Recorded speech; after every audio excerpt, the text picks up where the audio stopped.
Birababaje kandi biteye agahinda mu karere ka Kayonza, umusore uri mu kigero cy'imyaka 40 y'amavuko wari umaze iminsi myinshi yaraburiwe irengero, bamusanze mu nzu ndetse yapfuye yiziritse umugozi mu izosi, aho bikekwa ko uyu musore yaba yiyahuye. Ariko abaturage basabye inzego z'ibanze, inzego z'ubuyobozi n'ubugenzacyaha RIB ko hakorwa iperereza kugira ngo bamenye icyishe nyakwigendera, kubera ko nta kuntu umuntu yaba yimanitse mu mugozi akiyahura bitewe n'iminsi ishije bamushakisha kugera amagingo aya ngaya.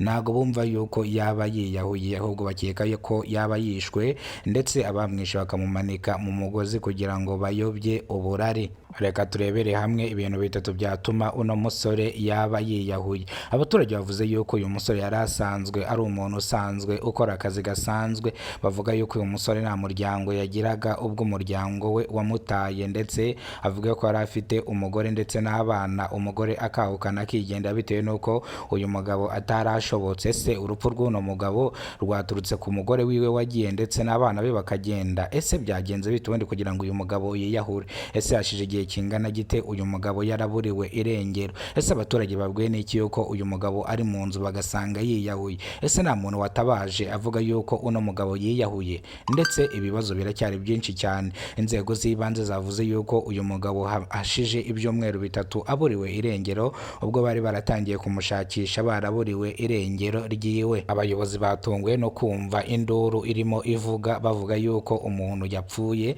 kandi umuntu bamusanze mu nzu yiyahuye. Ibi byateye urujijo abayobozi b'inzego z'ibanze, bavuga yuko mu nzu yiwe bahageze umuntu baramubura, ndetse yaba yageze mu nzu ate? Ese yaba yiyahuye uno munsi? Bavuga yuko rero iyi nzu bayigiyemo bakamubura, ubu ngubu bakaba baje bakamusangamo yiyahuye. Ni ibintu bitari kumvikana cyane. Abaturage niyo mpamvu basabye inzego z'ibanze, inzego zibishinzwe, inzego z'ubugenzacyaha RIB zifatanyije na polisi ko bakora iperereza kugira ngo bamenye icyishe nyakwigendera. Turaza kubigarukaho mu makuru arambuye. Reka amakuru yacu tuyahere mu karere ka Nyamagabe, mu murenge wa Tare, mu kagari ka Matyazo, aho abagabo batatu bakurikiranweho icyaha cyo gusambanya umwana w'imyaka 8 y'amavuko. Aba bagabo rero bakaba bashyikirijwe ubugenzacyaha RIB, bakaba bakatiwe igifungo cya burundu bitewe n'uko basambanyije umwana utujuje imyaka y'ubukure. Uyu mwana bikamugiraho ingaruka, bivuze ngo rero icyaha cyo gusambanya umwana utujuje imyaka y'ubukure gihanishwa igifungo cy'imyaka 30, ishobora kwiyongera ikagera ku gifungo cya burundu iyo uwo mwana mwasambanyije byamugizeho ingaruka. Gusa nyuma y'ibi ngibi hahise haza indi nkuru y'incamugongo nanone mu karere ka Nyamagabe, aho imodoka yagonze umugabo nawe ahita haburira ubuzima hano muri gare ya Nyamagabe. Ugeze hano mu Gasarenda neza habereye ngo impanuka iteye ubwoba, ubwo turaza kubigarukaho mu mpanuka. Iyo ni incamake y'amakuru. Niba aribwo bwa mbere ugeze ko no muyobora Kidasamura TV Rwanda, kora subscribe, ufungura inzogera kugira ngo uzajye ubasha kubona amakuru mu gihugu cy'u Rwanda kandi yizewe. Reka amakuru yacu cyahere mu karere ka Kayonza. Mu karere ka Kayonza mu murenge wa Rukara habereye ibitero ubwoba byarijije abanyarwanda benshi. Umugabo uri mu kigero cy'imyaka 40 wari umaze ibyumweru bitatu aburiwe irengero, ubwo abayobozi bagiye mu nzu yiwe baramubura, batangira kumushakisha, batanga n'amatangazo.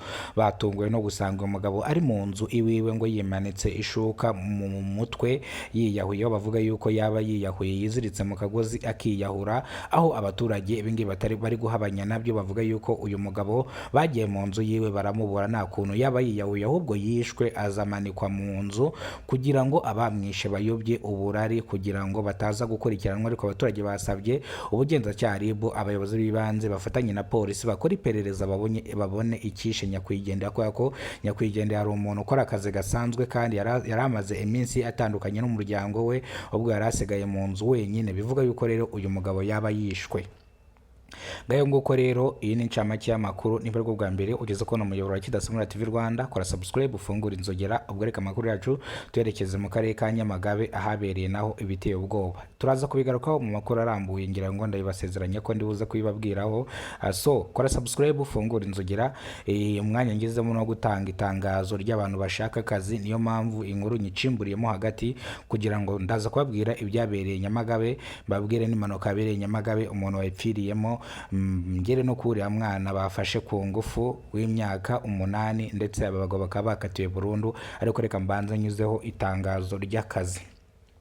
hari akazi mu myanya itandukanye mu Bumwe Groundi Hotel na Bliss Hotel, hari akazi kagiye gatandukanye, ndetse na hano kuri Kim mu mujyi hari akazi gatandukanye, hari akazi k'ubukirina, hari akazi k'ubusekirite, hari akazi kuri no Bliss Hotel, hari akazi k'ubushefu, hari akazi k'ubukirina, hari n'akandi kazi kagiye gatandukanye. Bivuze ngo ushaka kano kazi, umuntu umaze iminsi ari mu bushomeri ubu ngubu yongere avuge ngo yongeye yariye, kubera ko harimo imyanya myinshi, harimo imyanya isanga 20. Bivuze ngo abambere babanza kwiyandikisha nibo bari bubone kano kazi. Murakoze cyane, reka nze mbahereza nimero kugira ngo mubaze kano kazi mubashe kukagiramo. Ibisabwa nibikurikizwa ndaza kwibasobanura mu kindi kiganiro ngiye gukorana namwe. Murakoze cyane, Imana ibarinde, ibamere umugisha. Nimba ino video yagufashije, kora subscribe, isharingire bagenzi bawe.